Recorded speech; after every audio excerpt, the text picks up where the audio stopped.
Greetings and welcome back to the Dr. G Aspie Show. I'm Dr. G, and today I have a special guest, Josh. Josh is awesome, and we're going to be talking about bullying today. But first off, Josh, who are you? What's your story? My name is Josh. I'm 14, and I'm here to speak about bullying. I play a lot of music. Yes, I listen to music do. a lot, and I go to Northwest School of the Arts. Cool. Tell us some music you like. I like a lot of obscure punk rock. Yeah? Who's your favorite, if you could meet anybody, who would it be? Tim McElrath. And why? Because he's an inspiration to me. Really? He's my inspiration. First off, I want to talk to the audience about bullying and talk to you about it.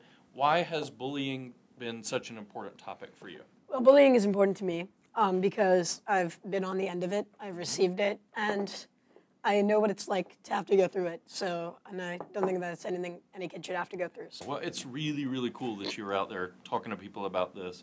I know that a lot of my audience and even my clients will appreciate hearing your story. One of the things that I talk to my guys about in my Aspie groups and family sessions is how the mind of the bully works and what to do in how to deal with these guys. What strategies have you found that can be helpful?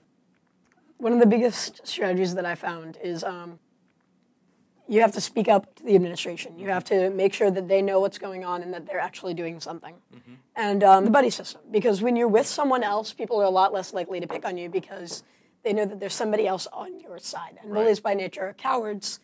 And so when you have a buddy with you, they're less likely. It's that whole herd mentality. Yeah, that's right. I call it, when I try to get my guys, a posse, where you've got a group of guys around and they're all into the same thing. You've got your common interests, but you also have a gang ready there to back you up. You mentioned using humor when it comes to bullying. What does that mean? Well, sometimes using humor can defuse the situation, but it's one of those things that you got to be very careful in because sometimes it will just egg them on more, and it'll just dig you in deeper. One of the other parts that I talk with my guys about is where there are safe places and unsafe places in the schools. What have you noted to be safe versus unsafe locations? Well, safe places are places where there's a lot of supervision, in a classroom or at home. But unsafe places are places where there's not a lot of supervision, where there's very minimal supervision, and what supervision that is there isn't very secure. Right. It's not very observant.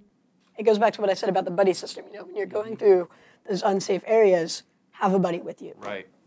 What are some advice that you can give to parents out there who have a kid who could be bullied? Parents need to rally support and get on the administration's back and get on the back of the parents of the bullies and, make sure that something's being done. So, Josh, this is the final question I have for you, and this is a little segment that I like to call Zombie Dave and Friends.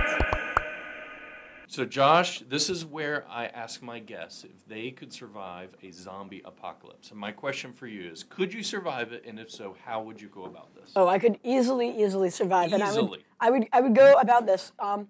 Me and my friend Grish, we have a plan all set out. We're going to go on an aircraft carrier. This aircraft carrier is going to be loaded with food, weapons, and goats. Food, weapons, and goats. Why goats? Goats have meat, they have fur, and they make cheese. Okay, I have to tell you that you will die in the zombie apocalypse. Why will I die in the zombie apocalypse? With Dr. Craig Pullman, who also believes that he would survive on an aircraft carrier. The problem is, zombies can walk on the bottom of the ocean. They could climb up the anchor chain. We are, going to cut the anchor chain because we are aware that zombies can walk on the bottom of the ocean. Thank you, Dr. G. What we're going to do here is we will have round-the-clock guards on said anchor chain. If it is proved necessary to our functions. I'm not in agreement with your plan, but I do believe that your IQ and your preparation would get me through it, so I'd probably sign up with your team. All right. That's awesome, dude. So everybody, thanks again for tuning in. I really appreciate it. Lesson, speak up, speak up, speak up. Parents, advocate for your kid. Kids, find your gang. Be present, be observable. Josh, you're an inspiration, man. I really appreciate it. Everybody, thanks for tuning in. Where Asperger's is awesome.